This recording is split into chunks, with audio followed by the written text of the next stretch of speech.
A legacy built without recognition. Some legacies are carved into history with monuments and names. Others are never credited at all, yet they endure far longer. This story begins with a legacy that was never announced, never celebrated, and never claimed. This matters today because modern success is measured by visibility. Recognition has become proof. If something is not acknowledged, it is assumed not to exist. But the most durable legacies often operate quietly, shaping futures without leaving fingerprint behind. He understood this early. Recognition changes behavior. Once credit is expected, decisions begin serving memory rather than outcome. Leaders start building for applause instead of continuity. He wanted none of that, not because he rejected legacy, but because he wanted it to survive him. So he designed influence that could not be traced back. Structures were strengthened without attribution, principles embedded without slogans, authority distributed without ceremony. When progress occurred, it appeared organic. When stability held, it felt natural. No single moment invited praise. The reveal came years later. A new generation stepped into leadership during a period of uncertainty. They faced pressure that would have broken less prepared systems. Yet decisions aligned instinctively. Institutions cooperated without friction. Authority held without needing reinforcement. They did not know why it worked. They assumed it always had. That was a legacy. He had built something so quietly that even those protected by it believed it was inevitable. No credit was given, no thanks offered, but continuity endured. The future unfolded without searching for him.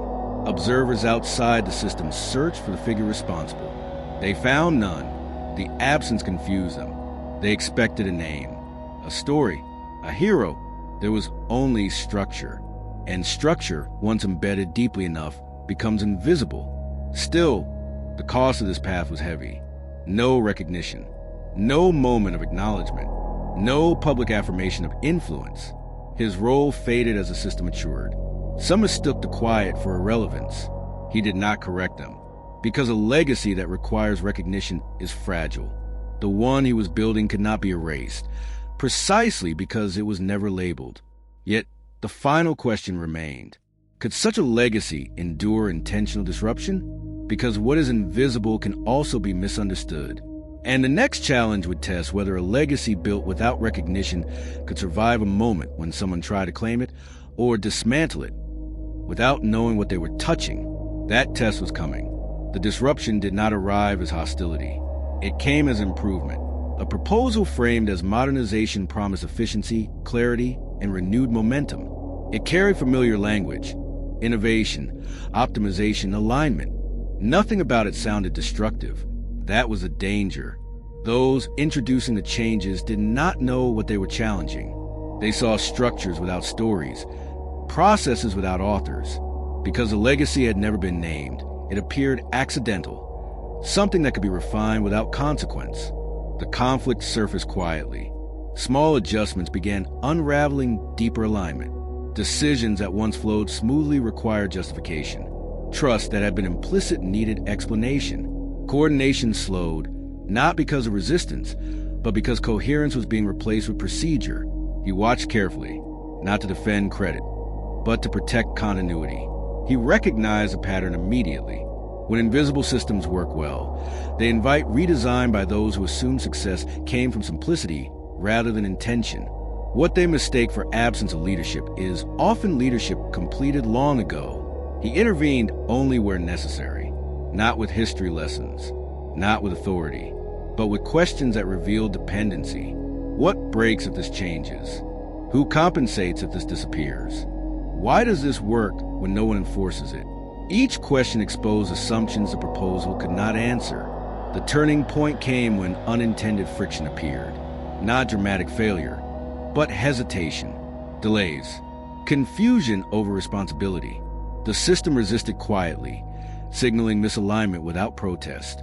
Some began to notice, not him, but the loss of ease.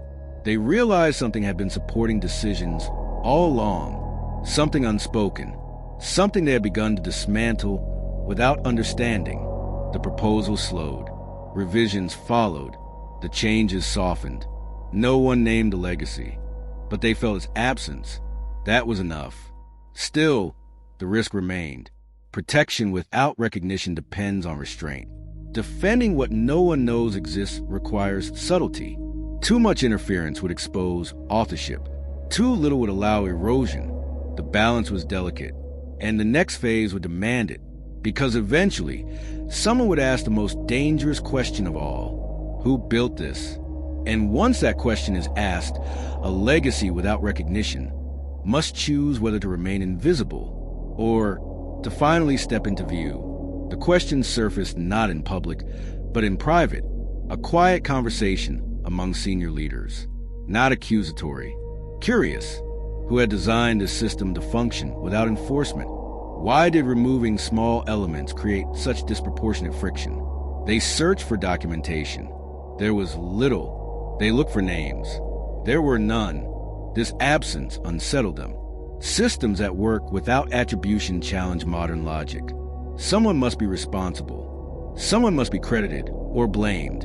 A legacy without fingerprints creates discomfort because it cannot be easily controlled. The conflict sharpened when a proposal emerged to formalize what had once been implicit, codify trust, define cooperation, assign ownership to what had lived through shared understanding. On the surface, it promised clarity. In reality, it threatened to replace instinct with compliance. He recognized the risk immediately. Once invisible alignment becomes documented, it becomes negotiable. What was once assumed becomes optional, and what is optional eventually erodes. He intervened again, carefully, not to reveal authorship, but to reveal consequence. He asked how enforcement would improve what already worked. He asked who would arbitrate exceptions. He asked what would happen when rules replaced judgment. Each question slowed momentum. Each exposed the cost of formalizing something that thrived precisely because it was trusted. The turning point came when leaders tested the idea experimentally. The results were immediate. Processes became rigid. Coordination slowed. Decisions waited for permission instead of understanding. The system lost fluidity, not because rules were wrong, but because they replaced something deeper. The experiment was abandoned quietly. No announcement, no blame. What remained was relief. The legacy had resisted again, not through defense, but through demonstration. It proved that some systems function best when they are felt rather than defined. Still, the tension did not disappear. The desire to name the architect remained. Because once leaders sense intention behind success, curiosity follows. And curiosity, if satisfied, risks collapsing legacy into personality. The final test was approaching. Whether the legacy could survive not neglect, not improvement, but recognition itself. Because being seen changes everything. And the question now was no longer who built it, but whether it should ever be known. Recognition arrived without announcement, carried quietly through understanding rather than acknowledgement. No one named him. No credit was assigned. Yet those who now sense intention behind the system made a deliberate choice. They stopped searching. That was the climax. Not exposure, not celebration, but restraint. Leadership recognized that naming the architect would change the architecture itself. Credit would invite ownership. Ownership would invite influence. And influence, once personalized, would reshape what had been designed to outlast any individual. So the legacy remained unnamed. The resolution unfolded with quiet wisdom. Leaders learned to protect what worked without needing to possess it. The system continued evolving, guided by principles rather than personalities. Continuity held because no single figure became larger than the structure itself. He stepped back further, allowing the final distance to form naturally. His presence became unnecessary, his influence complete.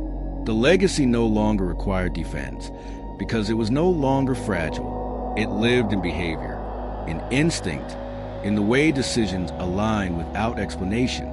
Standing alone in that realization, he accepted the final cost. No acknowledgement would ever come. No history would record his role. And yet, the future would move with coherence because of choices made long before recognition was considered. What he had built could not be dismantled by ambition because it did not belong to him anymore. That was the true measure of legacy, not to be remembered, but to be unnecessary. Sometimes the smallest shift in perspective becomes the beginning of a new future. A legacy